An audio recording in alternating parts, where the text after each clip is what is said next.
Hello everyone, thank you so much for joining me. I am off my usual schedule today because it's my birthday this weekend, and so I've got people coming over, and I'm doing this kind of backwards. I haven't even done the puppy video yet, but I'll have some time to do it this weekend. But I wanted to go ahead and film the Flosstube portion so that I can get that up on Saturday as usual. So jumping right in, we have lots of great stitching in action this time. And first up, Dale stitched Animal Alphabet. This was on 36 count Wild Mint, I believe. Yes, from Atomic Ranch. And Dale made several very lovely changes. I always love to see that.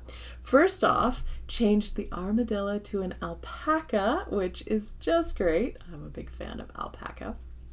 And Dale also outlined the animals with metallic threads to really highlight them and make them sparkle, which I think is just so wonderful. So thank you, Dale, for sharing this. I love all your changes. I toast to you for being drunk with power, and I look forward to putting this up on the website.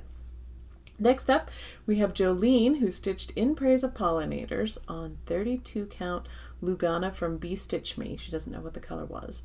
And I gotta give props to Jolene. She tackled this one piece at a time every night after she put her kids to bed, just working on one motif at a time. And now it's done, which honestly, that's the way to do it. So Jolene, well done. That's not a tiny piece, and you didn't have that much time to get it done. So absolutely wonderful. Now, she did send two photos here, one of which shows the fabric, the one with the frame pieces she thinks is much more representative of the fabric she actually used. And I think it's another good indication of why it is so hard to photograph fabric, because it can always look just so different. So well done, Jolene. Thank you for sharing. Next up, we have Deborah, who stitched Acorns. And I love this. She put it on 36 count red cedar linen from Cedar River Linen. And I haven't actually tried any of this fabric, but I've heard wonderful things about it. So it's on my list for sure to go into the giant drawers of fabric. I love the way this design pops against this beautiful red color. And Deborah also played with the colors a bit to get them to stand out. So certainly there were some of the squirrels that got adjusted. And I also like the way she didn't stitch the entire border, but just some elements on the corners to add a little emphasis. Again, properly drunk with power, Deborah. Well done. Thank you so much for sending this through. Now, Tess has sent us two this time. First one is Night Walk Down, and she stitched this with the called for DMC on an 18 count Picture This Plus. Again, I don't know which color. But she matched the colors in the DMC conversion to the photo, which I think is always a good option, especially since the photo is often what you chose, the look that you liked the look of. And so, especially with an older design and older die lots, it's just a great option. That way you can make sure that it comes out the way you like. So I love it. I love the way it looks on the fabric, and beautiful stitching, Tess. Tess also did two versions of the little moth from the Spooky Autumn Smalls. The first one she did with the called for, and the second she did with these beautiful blue and green shades. I think the fabric itself is called Jade, and that is kind of the whole palette for these. So I just, again, properly drunk with power, Tess. Well done. So all of you stitching in actions this time were so good. I so appreciate your sharing them. And as always, if you've stitched a blue flower design, I would love to see it. And if you're looking for inspiration, you can check out the website to see what other stitchers have done. It's later in the evening here, so I'm starting to get sleepy. All right, what I'm stitching is models. I'm just stitching models. I'm going Jingle Ball prep as fast as I can, and winter designs. So I actually posted a picture today of one of the models that I'm working on and the two stitches that I realized I had missed. So if you want a sneak peek, you can look at that and see what I'm working on. And the two stitches that I missed. I'm just glad I saw them, honestly. That would have been a terrible thing to realize as I was photographing the model instead of while I was stitching it. I don't have any stash spotlight this time, so I'm going to go ahead and launch right into the world around. I'm just flying by. I think it's being later in the day makes me go faster. I don't know, maybe not. But world around this time is a tarantula hawk, which is clearly neither a tarantula nor a hawk, but it gets its name because it hunts spiders such as tarantulas. And I'll talk a little bit more about that later, but right now, going back to why I chose this, I have seen pictures of these in our local garden Facebook group, and always been a little bit freaked out, I'll be honest. It looked just is a big wasp. So I happened to be out in the garden getting a green bean for Dunkel for pre-bed snack, and there is this thing, and it is huge. They can grow up to 2 inches, which honestly, it was the size of my thumb.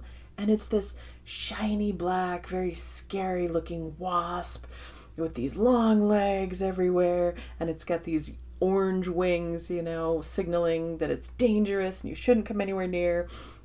So at first I just backed right up. I didn't get Dunkel a green bean because the wasp was too close.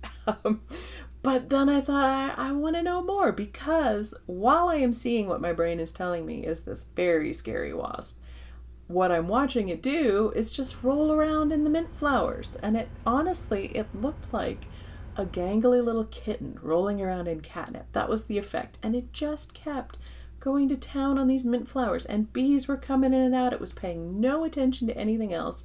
So I thought maybe there's more than just something scary here. I thought I would take the opportunity to learn more about the tarantula hawk. And I did. And I learned, boy, they are scary when they start out, let me tell you. So now we're going to dip into the bit that kind of freaks me out. I said they're called this because they hunt large spiders such as tarantula. When the female wasp is ready to lay an egg, she will go hunting, and she will look for either a solitary male, I'm going to say tarantula, or very large trapdoor spider, that's out hunting for a mate. She'll grab that, but ideally she wants to get a female that already has a nice burrow laid out that she can use. And so she will come up to this burrow, she will mimic prey by tapping on the entrance to make the female come out, and then she will sting it and inject this venom that actually paralyzes this female.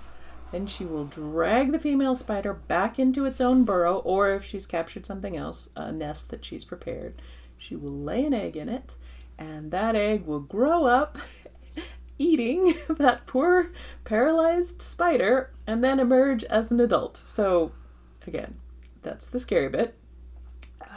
Nature is very interesting. That's just one of those ones that's a little tough for me.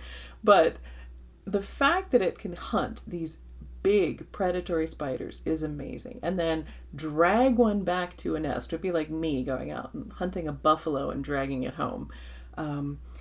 But apart from that really weird beginning of life, they go back to just being these docile, sweet, eat nectar. They sometimes eat fermented nectar and get drunk and wobble around, not really remembering how to fly.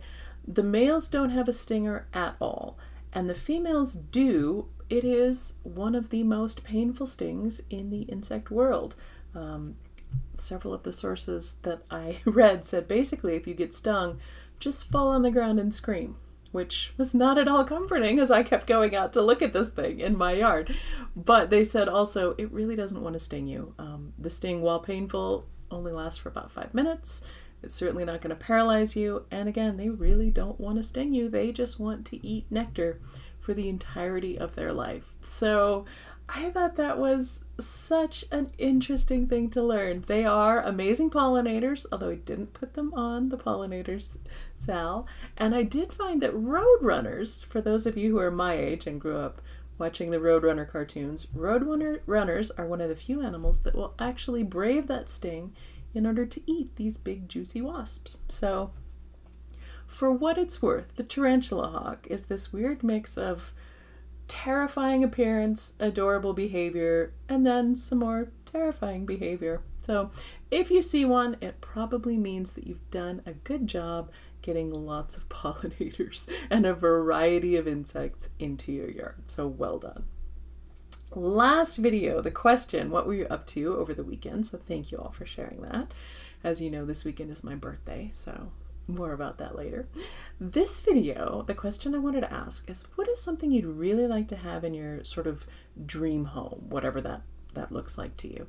And I have just been thinking lately, the area that I live in, front porches are just really uncommon, and it's something that I have always loved. And I don't know that we would ever build a house.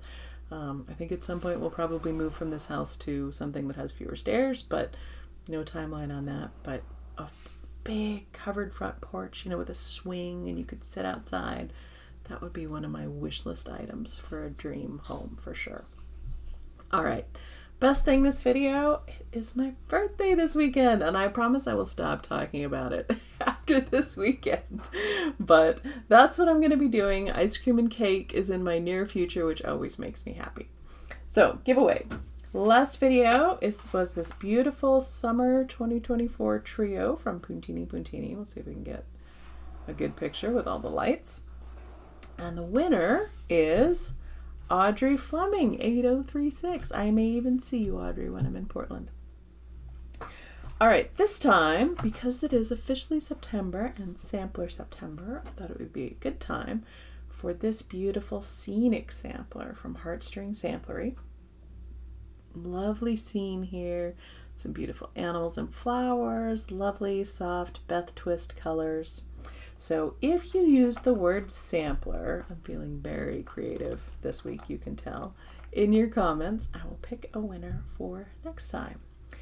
As for announcements, not too much to report. As I said, I'll be in Portland next week, so if you're at the Pacific Northwest Stitch Summit, I'm going to swing by and I may get to see you there. And that's pretty much it for me. Puppy video at the end. It's been a quick video this time, but I might actually have some longer puppy videos, so it'll balance out. And I will see you in 2 weeks with the full report on the Portland trip. I hope you're enjoying the start of fall, the wind up of summer, and I will chat with you next time. Bye-bye.